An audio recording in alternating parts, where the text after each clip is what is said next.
नमस्कार. माझ्या फार्मसीच्या सर्व विद्यार्थी मित्र आणि मैत्रिणींनो, मी सहदेव सावटे तुम्हा सर्वांचं स्वागत करतो एच.जे. फार्मा युट्यूब चॅनलमध्ये. तसंच आपलं जे ऍप्लिकेशन आहे एच.जे. फार्मा स्टडी प्लॅटफॉर्म या ऍप्लिकेशनद्वारे. विद्यार्थी मित्रांनो, आज एक खूप महत्वाचा पॉइंट आपण डिस्कस करणार आहोत, ज्याचं नाव आहे formulation of parenterals or sterile product. म्हणजे जे स्टराईल प्रॉडक्ट्स किंवा जे पॅरेंटल प्रिपरेशन्स आहे त्यांचं फॉर्म्युलेशन कसं केलं जातं, याच्यामध्ये काय काय युज केलं जातं किंवा काय काय वापरून ते तयार केलं जातं, फॉर्म्युलेशन डेव्हलपमेंट केलं जातं. फॉर्म्युलेशन डेव्हलपमेंट म्हणतो आपण त्याला. आलं लक्षात? तर विद्यार्थी मित्रांनो, जनरली कोणतंही प्रिपरेशन आपल्याला तयार करायचं असलं त्याच्यामध्ये दोन महत्वाचे अविभाज्य घटक असतात. एक म्हणजे आपण ज्या ऍक्शनसाठी जो ड्रग युज करणार आहे तो ड्रग, मग त्याला आपण म्हणतो थेराप्युटिक एजंट. जी ऍक्टिव्हिटी आपल्याला पाहिजे तो एजंट. म्हणजे फॉर एक्झाम्पल आपल्याला अँटीपायरेटिक ऍक्टिव्हिटी पाहिजे असेल तर आपण पॅरासिटामॉल झालं आहे की नाही, हे काय करू शकतो, तो आपला काय झाला, थेराप्युटिक एजंट. आणि सोबत त्याच्यानंतर विद्यार्थी मित्रांनो आपलं व्हेइकल आणि ऍडिटिव्ह सबस्टन्सेस. आता व्हेइकल म्हणजे काय, व्हेइकल केव्हा लागतं, जेव्हा प्रिपरेशन हे लिक्विड फॉर्म मध्ये आपल्याला तयार करायचं असतं आणि सोबतच लिक्विड फॉर्म हे डिग्रेडेटिव्ह प्रोसेससाठी जास्त कारणीभूत असतं. लक्षात? म्हणजे लिक्विड तिथं आहे म्हणून वेगवेगळ्या डिग्रेडेटिव्ह प्रोसेस होऊन आपला प्रॉडक्ट खराब होऊ शकतो. म्हणून त्याच्यामध्ये ते प्रोडक्ट चांगला राहण्यासाठी किंवा स्टेबल राहण्यासाठी, खूप दिवसापर्यंत त्याची स्टॅबिलिटी राहण्यासाठी आपण त्याच्यामध्ये ऍडिटिव्ह सबस्टन्स युज करतो. आलं लक्षात? तर हे तिन्ही गोष्टी आज आपल्याला बघायच्या आहेत. आलं लक्षात? तर बघा विद्यार्थी मित्रांनो, बघा फॉर्म्युलेशन ऑफ पॅरेंटल प्रिपरेशन किंवा स्टराईल प्रॉडक्ट्स हा जो टॉपिक आहे याच्यामध्ये एक छोटासा कन्सेप्ट आपल्याला बघायचा आहे की जेही आपण पॅरेंटल प्रिपरेशन किंवा स्टराईल प्रॉडक्ट बनवणार आहोत तर त्याच्या जनरल प्रॉपर्टीज काय असल्या पाहिजे किंवा जनरल रिक्वायरमेंट काय असायला पाहिजे, म्हणजे तो प्रॉडक्ट नेमका असायला कसा पाहिजे. आलं लक्षात? म्हणजे त्याची क्वालिटी काय असायला पाहिजे. आलं लक्षात? किंवा क्वालिटी कंट्रोल म्हणतो आपण, तेच नेमका असायला कसा पाहिजे तो. आलं लक्षात? त्याला आपण जनरल रिक्वायरमेंट म्हणतो. आलं लक्षात? बघा याच्यामध्ये बघा विद्यार्थी मित्रांनो, पॅरेंटल्स किंवा sterile products, parenterals should be free from micro organism. बघा विद्यार्थी मित्रांनो, जसं की हे जे पॅरेंटल प्रिपरेशन किंवा स्टराईल प्रॉडक्ट असतात यांचा कॉन्टॅक्ट डायरेक्टली आपल्या ब्लड सोबत असतो. कारण की पॅरेंटल प्रिपरेशन आपण डायरेक्टली आपल्या ब्लड मध्ये इंजेक्ट करतो किंवा आपल्या बॉडी टिश्यूज मध्ये काय करतो, इंजेक्ट करतो. मसल मध्ये म्हणा किंवा सबक्युटॅनियस टिश्यू मध्ये म्हणा. आलं लक्षात? हे इंजेक्ट करतो, मग हे आपल्या ब्लड मध्ये जाऊ शकतात. आणि या प्रिपरेशन मध्ये जर मायक्रो ऑर्गॅनिझम विद्यार्थी मित्रांनो राहिले तर त्याच्यापासून आपल्याला वेगवेगळे इन्फेक्शन होऊ शकतात. म्हणून हे sterile products free from micro organism असायला पाहिजे. ही याचं पहिली कन्सिडरेशन आहे किंवा पहिलं जनरल रिक्वायरमेंट आहे. म्हणजे स्टराईल प्रॉडक्ट किंवा पॅरेंटल प्रिपरेशन जे आहे ते फ्री असायला पाहिजे. कशापासून? तर मायक्रो ऑर्गॅनिझम पासून. त्याच्यानंतर विद्यार्थी मित्रांनो बघा, दुसरी जी कंडिशन आहे याच्यामध्ये आहे parenterals should be free from microbial products like pyrogen. आता मायक्रो ऑर्गॅनिझम पासून तर फ्री असायला पाहिजेच, पण हे मायक्रो ऑर्गॅनिझम जर त्या प्रिपरेशन मध्ये असले किंवा मायक्रो ऑर्गॅनिझम जे एक्सक्रेटरी प्रोडक्ट असतात त्यांचे एक्झोटॉक्झिन्स किंवा एंडोटॉक्झिन्स जसं की पायरोजन्स वगैरे आहे का नाही, तर हे जर त्याच्यामध्ये असले तरी तो प्रॉडक्ट स्टराईल झाला का नाही, तरी सुद्धा त्याच्यापासून आपल्याला काय होऊ शकते, इन्फेक्शन होऊ शकते. जर हे मायक्रोबियल प्रॉडक्ट जर आपल्या पॅरेंटल प्रिपरेशन मध्ये प्रेझेंट असले तर. त्यामुळं मायक्रोबियल प्रॉडक्ट पासून सुद्धा पॅरेंटल प्रिपरेशन किंवा स्टराईल प्रॉडक्ट हे फ्री असायला पाहिजे. ही याची दुसरी रिक्वायरमेंट झाली. आलं लक्षात? आता विद्यार्थी मित्रांनो, तिसरी जी कंडिशन आहे किंवा जनरल रिक्वायरमेंट आहे याच्यामध्ये बघा, parenterals should be free from physical contaminants like particulate matter किंवा फायबर्स. आता बघा विद्यार्थी मित्रांनो, फिजिकल कॉन्टॅमिनंट्स म्हणजे काय, जसे की डस्ट पार्टिकल, एखादा त्याला आपण म्हणतो हे जे कोणत्याही, समजा फॉर एक्झाम्पल आपण हा कपडा आहे, या कपड्याचे जर फायबर्स वगैरे त्याच्यामध्ये निघलेले असतील, आलं लक्षात, कॉटनचे फायबर्स वगैरे त्याच्यामध्ये असतील, तर हे काय झालं, फिजिकल कॉन्टॅमिनंट, जे म्हणजे आपण डोळ्याने चेक करू शकतो किंवा बघू शकतो. आलं लक्षात? त्याला आपण फिजिकल कॉन्टॅमिनंट्स म्हणतो. आलं लक्षात? तर अशा सबस्टन्स पासून, जसे की पर्टिक्युलेट मॅटर, कोणतेही मॅटर, कोणताही सबस्टन्स, सॉलिड सबस्टन्स किंवा फायबर्स, अशा प्रोडक्ट पासून तो काय असायला पाहिजे, फ्री असायला पाहिजे. का बरं विद्यार्थी मित्रांनो? कारण की असे जर फिजिकल मॅटर्स किंवा फायबर जर असले आणि हे जर आपण आपल्या ब्लड मध्ये जर इंजेक्ट करायचे असेल पॅरेंटल प्रिपरेशन, तर ते आपल्या जे स्मॉल ब्लड कॅपिलरीज आहेत, ब्लड व्हेसल्स आहेत, आहे का नाही, त्यांना काय करू शकतात, ब्लॉक्स करू शकतात आणि त्याच्यापासून वेगवेगळे आपल्याला काय होऊ शकतात, डिसीज होऊ शकतात किंवा वेगवेगळे कॉम्प्लिकेशन्स आपल्यामध्ये येऊ शकतात. म्हणून पॅरेंटल प्रोडक्ट्स किंवा जे स्टराईल प्रिपरेशन असतात विद्यार्थी मित्रांनो, ते फ्री असले पाहिजे. कशापासून? तर फिजिकल कॉन्टॅमिनंट पासून. कोणते कॉन्टॅमिनंट? जसे की पर्टिक्युलेट मॅटर, त्यानंतर विद्यार्थी मित्रांनो आपले फायबर्स, कोणतेही सॉलिड कंटेंट त्याच्यामध्ये आला. लक्षात? त्यानंतर विद्यार्थ्यांना चौथी आणि महत्वाची एक कंडिशन जनरल रिक्वायरमेंट आहे ती म्हणजे parenteral preparation of sterile products should have same osmotic qualities with respect to the body fluids. बघा आपल्या शरीरामध्ये वेगवेगळे बॉडी फ्लुइड्स आहेत जसं की सेरिब्रोस्पायनल फ्लुइड, आपल्या जॉइंट्स मध्ये सायनोवियल फ्लुइड्स असतं, त्यानंतर विद्यार्थ्यांना आपल्या शरीरामध्ये ब्लड असतं, प्लाझ्मा असतं, आपले जे वेगवेगळे फ्लुइड्स आहेत आलं लक्षात, यांना एक स्पेशल ऑस्मोटिक प्रेशर असतं किंवा त्याला आपण म्हणतो ऑस्मोटिक प्रेशर म्हणतो किंवा त्याच्या ऑस्मोटिक क्वालिटी असतात. आलं लक्षात. मग आपण कोणतंही बाहेरचं जे प्रिपरेशन ज्या भागामध्ये फॉर एक्झाम्पल आपण इंट्राक्रॅनियल इंजेक्शन देत आहेत किंवा इंट्रास्पायनल इंजेक्शन देत आहेत किंवा इंट्रासिस्टर्नल इंजेक्शन देत आहेत जे की ब्रेन मध्ये स्पायनल कॉर्ड मध्ये आपण देतो जनरली, आणि तिथे कोणतं फ्लुइड प्रेझेंट आहे, सेरिब्रोस्पायनल फ्लुइड. मग जे सेरिब्रोस्पायनलचं ऑस्मोटिक प्रेशर आहे तेच ऑस्मोटिक प्रेशर मध्ये तिथे इंजेक्ट केल्या जाणाऱ्या पॅरेंटल प्रिपरेशनचा असायला पाहिजे. नाहीतर काय होऊ शकतात, वेगवेगळे कॉम्प्लिकेशन येऊ शकतात. जसं की सेरिब्रोस्पायनल फ्लुइड सोबत जर पॅरेंटल प्रिपरेशन जे स्टराईल प्रॉडक्ट्स आपण जे इंजेक्ट करणार आहोत त्यांचं जर ऑस्मोटिक क्वालिटीज किंवा ऑस्मोटिक प्रेशर सेम नसलं तर आपल्याला काय होऊ शकते, ओमिटिंग होऊ शकते, हेडॅक होऊ शकतात किंवा चक्रा येऊ शकतात. लक्षात, असे कॉम्प्लिकेशन येऊ शकतात. म्हणून ज्या ठिकाणी किंवा ज्या बॉडी फ्लुइड्स मध्ये आपण हे पॅरेंटल प्रिपरेशन किंवा स्टराईल प्रॉडक्ट इंजेक्ट करणार आहोत त्या बॉडी फ्लुइड्स सारखं सेम ऑस्मोटिक क्वालिटीज या प्रिपरेशनच्या असायला पाहिजेत. आलं लक्षात. किंवा काही जे आपण इंट्राव्हेनस रूटद्वारे म्हणजे आपल्या ब्लड मध्ये जे पॅरेंटल प्रिपरेशन किंवा स्टराईल प्रॉडक्ट्स देतो तर यांच्या ऑस्मोटिक क्वालिटी कोणासारख्या असल्या पाहिजे तर ते असायला पाहिजेत आपल्या ब्लड सारखे. आलं लक्षात. ही याची आहे चौथी रिक्वायरमेंट विद्यार्थी मित्रांनो. पाचवी रिक्वायरमेंट बघा, it should be free from chemical contaminants. वेगवेगळे जे केमिकल्स आहेत जसे की आता फॉर एक्झाम्पल आपण वेगवेगळे ऍडज्युव्हंट्स वगैरे युज करतो, पण हे ऍडज्युव्हंट्स दुसऱ्या एखाद्या थेराप्युटिक एजंट सोबत किंवा दुसऱ्या ऍडज्युव्हंट सोबत जर किंवा ऍडिटिव्ह सबस्टन्स सोबत जर रिॲक्ट होऊन तिसरा जर कोणता केमिकल सबस्टन्स तयार करत असेल आणि त्या केमिकल सबस्टन्स पासून जर आपल्याला कोणती हानी होत असेल किंवा टॉक्सिसिटी होत असेल तर हे आपल्या बॉडीला चालणार नाही किंवा त्याच्यापासून वेगळे कॉम्प्लिकेशन होऊ शकतात. म्हणून अशा केमिकल कॉन्टॅमिनेंट्स पासून सुद्धा काय असायला पाहिजे, आपलं पॅरेंटल प्रिपरेशन किंवा जे आपलं स्टराईल प्रिपरेशन आहे हे फ्री असायला पाहिजे. ही याची काय आहे पाचवी कंडिशन. आणि सहावी कंडिशन आहे ही सुद्धा खूप महत्वाची आहे, it should have similar specific gravity with respective body fluids. आता आपल्या शरीरामध्ये जसं ऑस्मोटिक क्वालिटीज असतात आपल्या बॉडी फ्लुइडला तशीच त्यांची स्पेसिफिक ग्रॅव्हिटी सुद्धा असते आपल्या बॉडी फ्लुइडमध्ये. म्हणजे आपण युरिन बाहेर फेकतो, एक्सक्रीट करतो, युरिनची स्पेसिफिक ग्रॅव्हिटी असते, ब्लडची, आपल्या सेरिब्रोस्पायनल फ्लुइडची आहे का नाही. तर हे जे बॉडी फ्लुइड्स आहेत जिथे की हे प्रिपरेशन आपण इंजेक्ट करणार आहोत या बॉडी फ्लुइड सारखी सेम स्पेसिफिक ग्रॅव्हिटी त्या पॅरेंटल प्रिपरेशनची असायला पाहिजे. आलं लक्षात. तर मग विद्यार्थ्यांना हे याच्या जनरल रिक्वायरमेंट आहे. मग तुम्ही म्हणसाल विद्यार्थी मित्रांनो बाबा आपण प्रिपरेशन आपल्या बॉडी फ्लुइड सारखंच कसं बनवणार, याच्यासाठीच आपण त्याच्यामध्ये वेगवेगळे व्हेइकल्स आणि ऍडिटिव्ह सबस्टन्स युज करतो जेणेकरून आपल्याला जे जनरल रिक्वायरमेंट आहे ते रिक्वायरमेंट मीट व्हायला पाहिजे किंवा भेटायला पाहिजे. म्हणून त्याच्यामध्ये आपण वेगवेगळे व्हेइकल किंवा ऍडिटिव्ह सबस्टन्स टाकतो आणि आपलं प्रिपरेशन काय बनवतो, आयडियल प्रिपरेशन.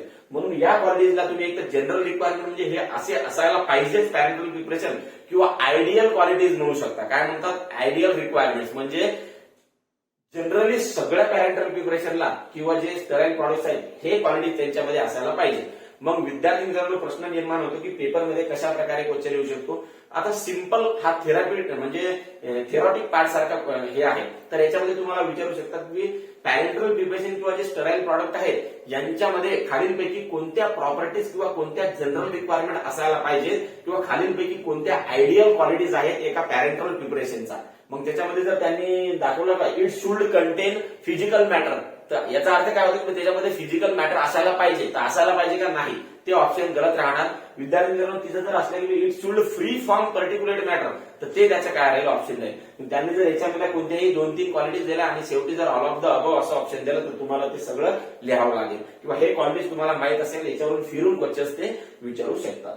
त्यानंतर विद्यार्थी मित्रांनो आपलं जे प्रिपरेशन आहे याच्यामध्ये 2 गोष्टी वापरल्या जातात, एक म्हणजे व्हेइकल आणि दुसरं म्हणजे ऍडिटिव्ह सबस्टन्स. आता जनरली विद्यार्थी मित्रांनो व्हेइकल हे 2 प्रकारचे असतात, एक म्हणजे ऍक्व्हियस व्हेइकल आणि दुसरे म्हणजे नॉन ऍक्व्हियस व्हेइकल. आता ऍक्व्हियस व्हेइकल म्हणजे विद्यार्थी मित्रांनो सिम्पली वॉटर आणि तुम्हाला पेपरमध्ये जर प्रश्न आले की मोस्टली युज करण्यात येणारं पॅरेंटल प्रिपरेशन मध्ये किंवा स्टराईल प्रॉडक्ट मध्ये किंवा लिक्विड प्रिपरेशन मध्ये तर असं व्हेइकल कोणतं तर त्याचा आन्सर तुम्हाला लिहायचा आहे विद्यार्थी मित्रांनो water. Water is most abundantly used vehicle in the preparation of various liquid preparation as well as sterile product and parenteral preparations.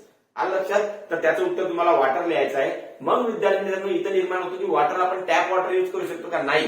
याच्यामध्ये आपल्याला जे वॉटर फ्री फ्रॉम असेल कशापासून, मायक्रो ऑर्गॅनिझम पासून, फ्री फिजिकल कॉन्टॅमिनंट्स पासून, केमिकल कॉन्टॅमिनंट्स पासून, त्याच्यानंतर विद्यार्थी मित्रांनो वेगवेगळे सॉलिड कंटेंट जसं इनऑर्गॅनिक आयन्स, ऑर्गॅनिक आयन्स आहे का नाही, याच्यापासून सगळं फ्री असलेलं जे वॉटर असते तेच आपण यूज करू शकतो. जसं की त्याचं example water for injection, sterile water for injection, हे जे वॉटरचे प्रकार आहेत हे आपण काय करू शकतो, यूज करू शकतो. कशासाठी? आपल्या पॅरेंटल प्रिपरेशनच्या फॉर्म्युलेशनसाठी.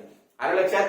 त्यानंतर विद्यार्थी मित्रांनो या व्हेकलवर तुम्हाला एक क्वेश्चन विचारू शकतात की हे जे वॉटर फॉर इंजेक्शन किंवा जे वॉटर आहे याच्यासाठी क्वालिटी कंट्रोल टेस्ट कोणत्या आहेत, म्हणजे आयडियल वॉटर असं असायला पाहिजे ते आपण कशावरून ठरवतो. याच्यासाठी एक महत्वाची टेस्ट आहे त्याला आपण म्हणतो सॉलिड कंटेंट. म्हणजे आपलं जे वॉटर आहे याच्यामध्ये डिसोसिएटेड आणि अनडिसोसिएटेड ऑर्गॅनिक आणि इनऑर्गॅनिक सबस्टन्सेस किती आहेत याच्यावरून आपलं वॉटर कसं आहे आणि ते कोणत्या क्वालिटीचे आहे किंवा आपण युज करू शकतो का हे ठरलं जातं. त्याला आपण सॉलिड कंटेंट म्हणतो. आणि हे सॉलिड कंटेंट जे आहे आपण कशामध्ये मेजर करतो, तर पार्ट पर मिलियन म्हणजे पीपीएम. कशामध्ये आपण हे करतो, पीपीएम, त्याला आपण म्हणतो पार्ट पर मिलियन. सॉलिड कंटेंट तुम्हाला जर विचारलं त्यांनी की बाबा वॉटर जे आहे याचं सॉलिड कंटेंट युनिट कोणतं आहे, सॉलिड कंटेंट मेजर करण्याचं युनिट, तर ते युनिट आहे विद्यार्थी मित्रांनो पीपीएम. त्यालाच आपण म्हणतो पार्ट पर मिलियन. मग जनरली जे वॉटर फॉर इंजेक्शन आहे विद्यार्थी मित्रांनो, कोणतं वॉटर फॉर इंजेक्शन, याच्यामध्ये किती सॉलिड कंटेंट परमिएबल आहे की हे वॉटर फॉर इंजेक्शन आपण इंजेक्टेबल किंवा पॅरेंटल प्रिपरेशनसाठी युज करू शकतो. तर तुम्हाला माहित असायला पाहिजे जनरली 10 पीपीएम, किती 10 पीपीएम सॉलिड कंटेंट काय आहे, परमिसिबल आहे वॉटर फॉर इंजेक्शन साठी, जे की आपण युज करू शकतो कशामध्ये, आपल्या पॅरेंटल प्रिपरेशन मध्ये. त्यानंतर याच्यावर दुसरा एक व्हेकलवर क्वेश्चन येऊ शकतो विद्यार्थी मित्रांनो, की हे जे वॉटर फॉर इंजेक्शन आहे किंवा स्टराईल वॉटर आहे, स्टराईल वॉटर फॉर इंजेक्शन आहे, हे तयार करण्याच्या कोणकोणत्या मेथड्स आहेत. तर तुम्हाला एमसीक्यू फॉर्मॅटमध्ये येऊ शकते किंवा खालीलपैकी कोणती method sterile water for injection किंवा वॉटर फॉर इंजेक्शन प्रिपेअर करण्यासाठी वापरल्या जाते. तर त्याचं उत्तर तुम्हाला माहित असायला पाहिजे. दोन प्रकारच्या प्रोसेस त्या वॉटर फॉर इंजेक्शन किंवा स्टराईल वॉटर फॉर इंजेक्शन साठी युज करतात तयार करण्यासाठी. ते म्हणजे रिव्हर्स ऑस्मॉसिस आणि डिस्टिलेशन. हे दोन्ही प्रोसेस वॉटर फॉर इंजेक्शन किंवा स्टराईल वॉटर फॉर इंजेक्शन तयार करण्यासाठी काय केले जातात विद्यार्थी मित्रांनो, युज केल्या जातात. त्यानंतर विद्यार्थी मित्रांनो हे झालं व्हेकलच्या बाबतीत. कशाच्या बाबतीत, व्हेकल. हे कोणते, ऍक्वियस व्हेकल. तसेच नॉन ऍक्वियस व्हेकल सुद्धा युज केल्या जातात विद्यार्थी मित्रांनो, जसं की फिक्स ऑइल्स, लक्षात, पॉलिइथिलीन ग्लायकॉल, पॉलिप्रोपिलिन ग्लायकॉल, अशा प्रकारचे वेगवेगळे जे नॉन ऍक्वियस काय आहेत व्हेकल्स आहेत जे की आपल्या पॅरेंटल प्रिपरेशन मध्ये किंवा स्टराईल प्रिपरेशन मध्ये युज केल्या जातात. आता या टॉपिकवर जे एमसीक्यूज कशा प्रकारचे येतील हे एमसीक्यूज आपण आपला जो एमपीएससी फार्मासिस्ट नावाचा कोर्स आहे त्या कोर्समध्ये टाकलेला आहे आणि टाकणार सुद्धा आहे. 2-3 टेस्ट मी ऍड केलेल्या आहेत. अजून जसे जसे टॉपिक्स पुढे जातील आणि मला जसे जसे क्वेश्चन सुचतील तसे आपण त्या एमपीएससी फार्मसीच्या कोर्समध्ये टाकणार आहोतच. आलं लक्षात. त्यानंतर विद्यार्थी मित्रांनो बघा, मग आपलं प्रिपरेशन आयडियल बनवण्यासाठी किंवा आपलं फॉर्म्युलेशन आयडियल क्वालिटीज पास करण्यासाठी आपण त्याच्यामध्ये काय युज करतो, तर वेगवेगळे ऍडिटिव्ह एजंट युज करतो ज्याच्यामुळे आपलं प्रिपरेशन आयडियल बनतं. मग असे पहिले ऍडिटिव्ह एजंट कोणते की जे आपण युज करतो, पहिले म्हणजे पहिलं उदाहरण बघूया.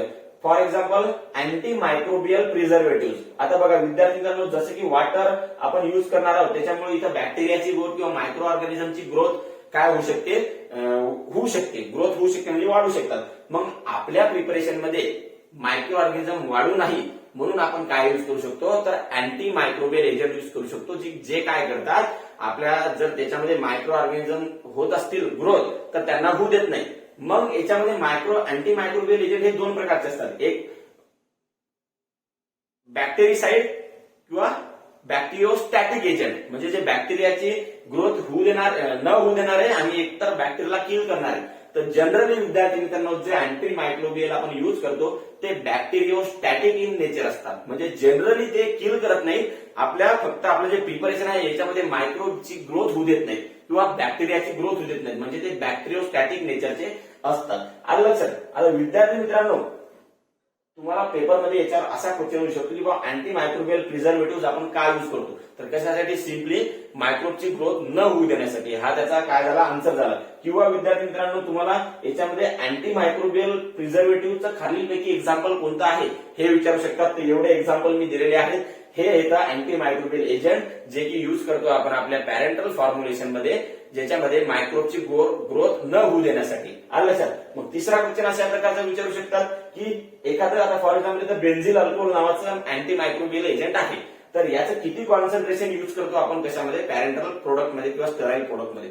जनरली कॉन्सन्ट्रेशनवर फक्त एखाद्याच याच्यावर प्रश्न विचारतील, पण तुम्हाला एक्झाम्पलवर प्रश्न विचारू शकतात की बेन्झिल अल्कोहोल काय म्हणून आपण युज करू शकतो एखाद्या प्रिपरेशन मध्ये, तर काय म्हणून युज करू शकतो, अँटी मायक्रोबियल प्रिझर्वेटिव्ह. आणि सर्वात महत्वाचा क्वेश्चन याच्यावरला, हे अँटी मायक्रोबियल प्रिझर्वेटिव्ह जे आहे हे सगळ्याच पॅरेंटल प्रिपरेशन मध्ये आपण युज करतो का, नाही. हे आपण युज करतो फक्त आणि फक्त मल्टिपल डोज व्हायल्स मध्ये. म्हणजे फॉर एक्झाम्पल विद्यार्थ्यांना दोन प्रकारचे पॅरेंटल प्रिपरेशन, एक तर आपण व्हायल्स म्हणतो ज्याच्यामधून आपण जेवढं आपल्याला इंजेक्शन पाहिजे किंवा सोल्युशन पाहिजे किंवा पॅरेंटल प्रिपरेशन पाहिजे ते निडलनं आपण काढून घेतो आणि पेशंटला काय करून देतो, पिक करून देतो. म्हणजे पेशंटमध्ये आपण ते ऍडमिनिस्टर करून देतो. मग असं खूप वेळा आपण काय करतो, आपली निडल काढतो, त्याच्यामध्ये निडल पुन्हा पिक करतो. याच्यामुळे काय होऊ शकते, याच्यामध्ये मायक्रोबियल ग्रोथ होऊ शकते. म्हणून मल्टिपल डोज व्हायल्स मध्येच फक्त आणि फक्त हे microbial agent, anti microbial agent काय करतो, युज करतो. मग फॉर एक्झाम्पल अँपूल्स असतात, सिंगल डोज अँपूल असतात, ज्याच्यामध्ये सिंगल डोज काढायचा, घ्यायचा, पिक करून द्यायचा, तो अँपूल फेकून द्यायचा. याच्यामध्ये या मायक्रोबियल एजंट, अँटी मायक्रोबियल एजंटची गरज आहे का, नाही. या अँटी मायक्रोबियल एजंटची गरज आहे फक्त आणि फक्त कशामध्ये, जेव्हा आपण मल्टिपल डोज व्हायल्स किंवा मल्टिपल डोजेसचं प्रिपरेशन तयार करतो त्याच्यामध्येच. त्यानंतर विद्यार्थ्यांनो बघा, benzyl alcohol, benzethonium chloride, phenyl mercuric nitrate, त्यानंतर क्लोराबिटानॉल, त्यानंतर मेटाक्रिसॉल फिनॉल, त्यानंतर मिथिल पॅराबेन, प्रोपिल पॅराबेन आणि ब्युटिल पॅराबेन, हे सर्व एक्झाम्पल्स आहेत अँटी मायक्रोबियल एजंटचे. याच्यापैकी तीन जे वरचे दिलेले आहेत, बेन्झिल अल्कोहोल याचं 0.5 ते 10% काय वापरतो आपण कॉन्सन्ट्रेशन एखाद्या प्रिपरेशन मध्ये, बेन्झेथोनियम क्लोराईडचं 0.01% कॉन्सन्ट्रेशन वापरतो. आणि सगळ्यात महत्वाचं जे आहे ते आहे फिनाइल मर्क्युरिक नायट्रेट, याचं कॉन्सन्ट्रेशन आपण वापरतो 0.001. बाकीचे लक्षात राहतील नाही राहतील, पण हे जे आहे फिनिल मर्क्युरिक नायट्रेट हे अँटी मायक्रोबियल एजंटचं कॉन्सन्ट्रेशन तुम्हाला ध्यानात ठेवायचं आहे. किती वापरतो आपण, 0.001. आणि बेन्झेथोनियम क्लोराईडचं 0.01. हे दोन तर तुम्हाला लक्षात ठेवायचे आहेत, म्हणजे आहेतच. त्यानंतर विद्यार्थी मित्रांनो दुसरे आहेत सोल्युबलायझर किंवा त्याला आपण वेटिंग एजंट्स म्हणतो किंवा इमल्सिफायर्स म्हणतो. आता विद्यार्थी मित्रांनो बघा, प्रिपरेशन कशा प्रकारे, पॅरेंटल प्रिपरेशन हे इमल्शनच्या फॉर्म मध्ये सुद्धा असतात, म्हणजे इमल्शन इंजेक्ट करू शकतो असे पॅरेंटल इमल्शन. त्याच्यानंतर आपण पॅरेंटल सस्पेन्शनच्या फॉर्म मध्ये सुद्धा असतात. मग याच्यामध्ये युज होणारे जे काही आता समजा ऑइली ग्लोब्युल्स असतात किंवा कधी कधी सस्पेन्शन मध्ये सॉलिड पार्टिकल्स असतात, जे की आपल्याला काय करायचे असतात, या सोल्वंट मध्ये किंवा व्हेकल मध्ये काय करायचे असतात, सोल्युबलाइज करायचे असतात. आणि हे जनरली इनसोल्युबल असतात किंवा सोल्युबलाइज होत नाहीत जनरली. मग त्यांना सोल्युबलाइज करण्यासाठी आपण वेगवेगळे एजंट युज करू शकतो किंवा त्यांना काय करायचं, फॉर एक्झाम्पल त्याला वेट करण्यासाठी किंवा त्यांचं इमल्शन बनवण्यासाठी आपण काय युज करू शकतो, हे सोल्युबलायझर, वेटिंग एजंट किंवा इमल्सिफायर एजंट युज करू शकतो. तर त्यांचे एक्झाम्पल्स इथं दिलेले आहेत. काय तर ethyl alcohol, glycerin, polyethylene glycol, एक्झिऑल फॉस्फोलिपिड आणि पॉलिसॉर्बेट 20, 40 आणि 80 हे एक्झाम्पल्स आहेत सोल्युबलायझर किंवा वेटिंग एजंट किंवा इमल्सिफायरचे. याच्यामध्ये विद्यार्थ्यांचं जे इथाइल अल्कोहोलचं कॉन्सन्ट्रेशन आहे ते 0.6 ते 49% आपण युज करू शकतो. ग्लिसरीनचं 14.6 ते 25% कॉन्सन्ट्रेशन युज करू शकतो आणि पॉलिइथिलीन ग्लायकॉलचं 7 ते 11.5% युज करू शकतो. बाकीचे तुम्ही बघू शकता किंवा नोटबुकवर राईट डाऊन करू शकता. त्यानंतर विद्यार्थी मित्रांनो सर्वात महत्वाचे एक आहेत अँटीऑक्सिडंट. यांचं खूप चांगलं महत्वाचं काम आहे आपल्या फॉर्म्युलेशन, पॅरेंटल प्रिपरेशनचं असो किंवा स्टेरॉइड प्रोडक्ट असो. हे जे अँटीऑक्सिडंट आहेत जनरली आपलं जे पॅरेंटल फॉर्म्युलेशन आहे हे एन्व्हायरमेंटच्या कंडिशन मध्ये येऊन, जसे की ऑक्सिजन वगैरे यांच्या कॉन्टॅक्ट मध्ये येऊन त्याच्यामध्ये काय होऊ शकतं, ऑक्सिडेशन झाल्यामुळे आपला प्रॉडक्ट काय होऊ शकतो, खराब होऊ शकतो. रॅन्सिडिटी म्हणतो आपण त्याला, खराब होऊ शकतं प्रिपरेशन. रॅन्सिडिटी नाही म्हणता येणार, पण डिटेरियोरेट होऊ शकते, खराब होऊ शकते प्रिपरेशन. मग विद्यार्थी मित्रांनो हे ऑक्सिडेशन थांबवण्यासाठी आपण त्याच्यामध्ये एजंट युज करतो, त्यांना म्हणतो आपण अँटीऑक्सिडंट. ते काय करतात, it prevents the oxidation of the formulation. मग हे एजंट्स ते ऑक्सिडेशन प्रिव्हेंट करण्यासाठी युज करतात. त्यांचे एक्झाम्पल कोणते, तर ऍस्कॉर्बिक ऍसिड आपण अँटीऑक्सिडंट म्हणून युज करू शकतो, ज्याचं कॉन्सन्ट्रेशन आपण युज करतो 0.02 to 1%. त्यानंतर सोडियम बायसल्फाइड, सोडियम मेटाबायसल्फाइड हे तुम्ही शिकलेले असतालच. हे सुद्धा काय आता अँटीऑक्सिडंट आहे. यांचं काय 0.8 ते 0.15% कॉन्सन्ट्रेशन युज करू शकतो. त्यानंतर सोडियम फॉर्माल्डिहाइड, सल्फॉक्झिलेट आणि थायोयुरिया हे सुद्धा तुम्हाला ध्यान ठेवायचं. थायोयुरिया 0.005% त्याचा अँटीऑक्सिडंट म्हणून युज करतो. मग हे अँटीऑक्सिडंट जे असतात हे दोन प्रकारे ऍक्ट होतात. किती प्रकारे, दोन प्रकारे. कोणते अँटीऑक्सिडंट दोन प्रकारे ऍक्ट होत असतात. एक म्हणजे काय, by being oxidize itself, म्हणजे जो थेराप्युटिक एजंट आहे आपल्या पॅरेंटल प्रिपरेशन त्याचं ऑक्सिडेशन होऊ शकते. कशामुळे, ऑक्सिडेशनमुळे, आणि तो थेराप्युटिक त्याची ऍक्टिव्हिटी जाऊ शकते. मग हा थेराप्युटिक जो ड्रग आहे याचं ऑक्सिडेशन व्हायच्या जागी आपलं स्वतःचं ऑक्सिडेशन करून घेतात. कोण, हे अँटीऑक्सिडंट एजंट, त्याला आपण रिड्युसिंग एजंट म्हणतो. स्वतः रिड्यूस होऊन जातात किंवा ऑक्सिडाइज होऊन जातात. त्याच्यामुळे आपला जो मेन थेराप्युटिक एजंट आहे हा ऑक्सिडाइज होणार नाही, आपल्याला जो थेराप्युटिक ऍक्टिव्हिटी भेटायची ती होईल. ही झाली पहिली त्याची मेकॅनिझम. काय, by being self oxidize instead of काय, थेराप्युटिक एजंट, म्हणजे थेराप्युटिक एजंटच्या जागेवर ते स्वतःच ऑक्सिडाइज होऊन जातात आणि आपलं प्रिपरेशन काय ऑक्सिडायझेशन करण्यापासून काय करतात, वाचवतात. आणि दुसरं म्हणजे by preventing the oxidative reaction chain, oxidative chain reaction. आणि जी ज्या प्रकारे समजा ऑक्सिडेशनची प्रोसेस असते ही प्रोसेस इनिबिट करणारे सुद्धा काही असतात. तर विद्यार्थी मित्रांनो, तुम्हाला जर विचारलं की बाबा हे ऍस्कॉर्बिक ऍसिड झाला, sodium bisulphide, sodium मेटाबायसल्फाइड, sodium formaldehyde, सल्फॉक्झिलेट आणि थायोयुरिया, तर हे as a reducing agent use काय केल्या जातात, त्याच्यामध्ये ऍज अ अँटीऑक्सिडंट म्हणून युज होतात. पण त्यांची मेकॅनिझम काय आहे, ऍज अ रिड्युसिंग एजंट, म्हणजे स्वतःच ऑक्सिडाइज होतात थेराप्युटिक एजंट ऑक्सिडाइज होण्याच्या जागेवर. त्यानंतर विद्यार्थी मित्रांनो, हे जे ऍस्कॉर्बिक ऍसिड इस्टर्स, ब्युटायलेटेड हायड्रॉक्सिटोलिन आणि टोकोफेरॉल हे जे 3 अँटीऑक्सिडंट एजंट आहेत, तर हे काय करतात, ते ऑक्सिडेटिव्ह चेन रिएक्शन्सला इनिबिट करतात. याचं कॉन्सन्ट्रेशन तुम्ही बघून घेऊ शकता, इथं मी दिलेलं आहे.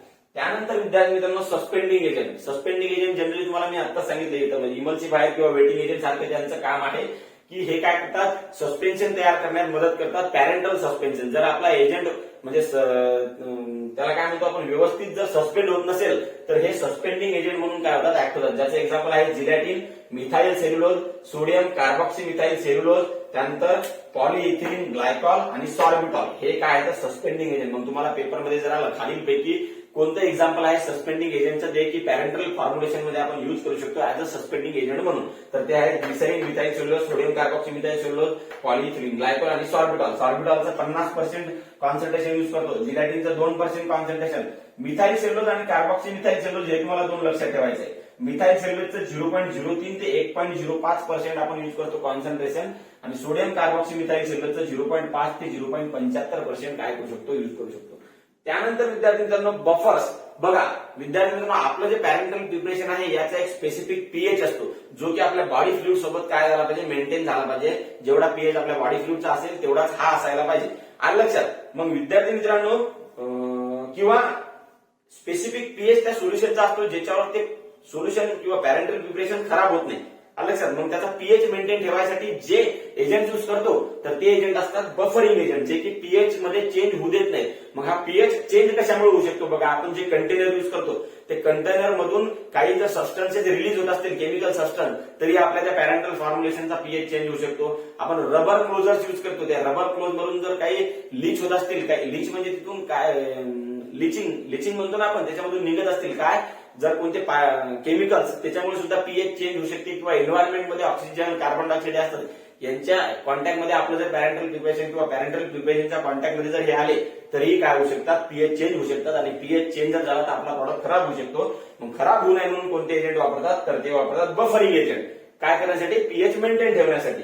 मग हे बफरिंग एजंट जे आहेत तर त्याचे एक्झाम्पल तुम्हाला पेपरमध्ये विचारू शकतात. तर जनरली 3 प्रकारचे म्हणजे ऍसिटेट, फॉस्फेट आणि सायट्रेट हे 3 जे साल्ट आहेत यांचे साल्ट हे ऍज अ बफरिंग एजंट म्हणून युज करतात. बघा ऍसिटेट म्हणजे ऍसिडिक ऍसिड, बेंझोइक ऍसिड, त्याच्यानंतर फॉस्फेट मध्ये potassium phosphate, sodium phosphate monobasic, sodium phosphate dibasic, sodium bicarbonate आणि सोडियम कार्बोनेट. तर ऍसिटेट, कार्बोनेट आणि फॉस्फेट हे काय करतो आपण, युज करतो ऍज अ बफरिंग एजंट म्हणून आपल्या पॅरेंटल प्रिपरेशनचं. याचं कॉन्सन्ट्रेशन तुम्ही बघू शकता. ऍसिडिक ऍसिडचं 0.22%, बेंझोइक ऍसिडचं 5%, पोटॅशियम फॉस्फेटचं 0.1%, सोडियम फॉस्फेट मोनोबेसिकचं 1.7%, सोडियम फॉस्फो डायबेसिकचं 0.71%, सोडियम बायकार्बोनेटचं 0.05% आणि सोडियम कार्बोनेटचं 0.06%.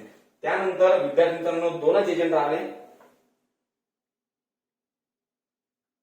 ज्याच्यामध्ये बल्किंग सबस्टन्स आहेत आणि चिलेटिंग एजंट्स आहेत. आता हे जे बल्किंग सबस्टन्स आहेत आपल्या पॅरेंटल पॅरेंटल प्रिपरेशनचं जर व्हॉल्यूम खूप कमी असेल तर त्यांचं व्हॉल्यूम वाढवण्यासाठी हे यूज करू शकतो, किंवा त्यांची टोनिसिटी जर मेंटेन होत नसेल तर टोनिसिटी मॉडिफाय करण्यासाठी हे बल्किंग एजंट यूज करू शकतो. म्हणून यांना बल्किंग सबस्टन्सेस किंवा टोनिसिटी मॉडिफायर्स आपण म्हणतो. आता टोनिसिटी तुम्हाला माहिती आहे, आपलं प्रिपरेशन एक तर आपल्या बॉडी फ्लुइड सोबत काय असायला पाहिजे, बॉडी फ्लुइडचं जेवढं ऑस्मोटिक प्रेशर आहे किंवा ऑस्मोटिक प्रेशर आहे तेवढंच त्या प्रिपरेशनचं असायला पाहिजे. तेव्हा ते प्रिपरेशन काय म्हटलं जाईल, आयसोटोनिक टोनिसिटी. आलं लक्षात. आणि त्याची जर टोनिसिटी किंवा ऑस्मोटिक प्रेशर जास्त असेल तर त्याला हायपरटोनिक म्हणतात आणि कमी असेल तर हायपोटोनिक म्हणतात. हायपोटोनिक आणि हायपरटोनिक दोन्ही चालत नाही. आलं लक्षात. त्याच्यामुळे ते फक्त काय असलं पाहिजे, आयसो ऑस्मोटिक किंवा आयसोटोनिक असायला पाहिजे. मग असे एजंट की जे बल्किंग सबस्टन्स किंवा टोनिसिटी मॉडिफायर म्हणून यूज करतात तर ते कोणते आहेत, तर ग्लिसरीन, मॅनिटॉल, लॅक्टॉज, डेक्स्ट्रोज, सोडियम क्लोराईड आणि सॉर्बिटॉल. याच्यामध्ये विद्यार्थ्यांनो हे जे सोडियम क्लोराईड आहे हे, त्यानंतर लॅक्टोज आणि ग्लिसरीन हे सर्वात जास्त यूज होणारे टोनिसिटी मॉडिफायर्स आहेत किंवा बल्किंग एजंट आहेत. म्हणून तुम्हाला याचं एक्झाम्पल विचारू शकतात की खालीलपैकी बल्किंग सबस्टन्स किंवा टोनिसिटी मॉडिफायरचं एक्झाम्पल कोणतं, किंवा जास्तीत जास्त यूज करण्यात येणारे जे टोनिसिटी मॉडिफायर्स आहेत ते कोणते. त्याच्यामध्ये ग्लिसरीन, त्यानंतर लॅक्टोज आणि सोडियम क्लोराईड हे तीन सर्वात जास्त यूज होतात. ग्लिसरीनचं कॉन्सन्ट्रेशन 1.6 ते 2.25%, मॅनिटॉलचं 0.14 ते 5%, लॅक्टोजचं 0.4 ते 2.5%, त्याच्यानंतर सोडियम क्लोराईडचं 3.75 ते 5% आणि सॉर्बिटॉलचं 1.1%. आणि सर्वात महत्वाचं म्हणजे चिलेटिंग एजंट. आता हे जे चिलेटिंग एजंट आहेत विद्यार्थी मित्रांनो, आपलं जे पॅरेंटल प्रिपरेशन आहे याच्यामध्ये हेवी मेटल्स असू शकतात. आलं लक्षात. म्हणजे हेवी मेटल्समुळे आपला थेराप्युटिक एजंट काय होऊ शकतो, डिस्ट्रॉय होऊ शकतो किंवा त्याचे डिटेरिएट होऊ शकतो, खराब होऊ शकतो. आणि त्याच्यामुळे आपल्याला थेराप्युटिक ऍक्टिव्हिटी भेटणार नाही, ज्या ऍक्टिव्हिटीसाठी आपण प्रिपरेशन घेणार आहोत. मग ते जे हेवी मेटल्स आहेत यांना पकडून ठेवण्यासाठी किंवा चिलेशन करण्यासाठी एक एजंट यूज केला जातो, त्यांना म्हणतो चिलेटिंग एजंट, जे की जनरली इरिटेट असतात. काय तर डायसोडियम इरिटेट, कॅल्शियम डायसोडियम इरिटेट किंवा टेट्रासोडियम इरिटेट हे ऍज अ चिलेटिंग एजंट म्हणून यूज करू शकतात. आणि याचं बेस्ट एक्झाम्पल आहे पोलिओमिलायटिसची जी व्हॅक्सिन कोणती, पोलिओची जी व्हॅक्सिन, या व्हॅक्सिन मध्ये विद्यार्थी मित्रांनो थायोमर्सल, काय थायोमर्सल नावाचं एक अँटीमायक्रोबियल एजंट, कोणतं अँटीमायक्रोबियल एजंट यूज केलं जातं. आता थायोमर्सल जे आहे हे जर क्युप्रिक आयनच्या कॉन्टॅक्ट मध्ये आलं, जे की हेवी मेटल्स असू शकतात कोणत्या पॅरेंटल प्रिपरेशन मध्ये, तर क्युप्रिक आयन सोबत या थायोमर्सलची ऍक्टिव्हिटी होऊन काय होऊ शकते, आपला जो म्हणजे तिथं ऑक्सिडेशन होऊ शकते. त्याच्यामुळे थायोमर्सल जे आहे ते काय होऊ शकते विद्यार्थी मित्रांनो, इनॅक्टिव्ह होऊ शकते. त्याच्यामुळे आपला जे प्रिपरेशन आहे याच्यामध्ये मायक्रोबियल ग्रोथ सुद्धा होऊ शकते, आहे का नाही. कारण की आपण तिथं थायोमर्सल काय म्हणून यूज केलं, तर अँटी मायक्रोबियल म्हणून यूज केलं. मग विद्यार्थी मित्रांनो असं हेवी मेटलच्या कॉन्टॅक्ट मध्ये थायोमर्सल येऊ नये म्हणून त्याच्यामध्ये काय यूज करतो आपण, चिलेटिंग एजंट यूज करतो. कोणकोणती करू शकतो, डायसोडियम इरिटेट, कॅल्शियम डायसोडियम इरिटेट किंवा टेट्रासोडियम इरिटेट. तर अशा प्रकारचे प्रश्न या फॉर्म्युलेशन ऑफ स्टेराइल प्रॉडक्ट किंवा पॅरेंटल प्रिपरेशनवर येऊ शकतात. हा टॉपिक तुमचा पूर्णपणे झालेला असायला पाहिजे. या व्हिडिओमध्ये सर्वच टॉपिक आपण काय केले, कव्हर केले. लक्षात आलं. काही लक्षात आलं नसेल तर तुम्ही मला आपल्या ऍपवर किंवा आपला जे टेलिग्रामचा ग्रुप आहे किंवा मला स्वतः व्हॉट्सअपवर किंवा टेलिग्रामवर काय करू शकता, डायरेक्टली मेसेज करू शकता किंवा कॉल सुद्धा करू शकता. जय हिंद, जय महाराष्ट्र.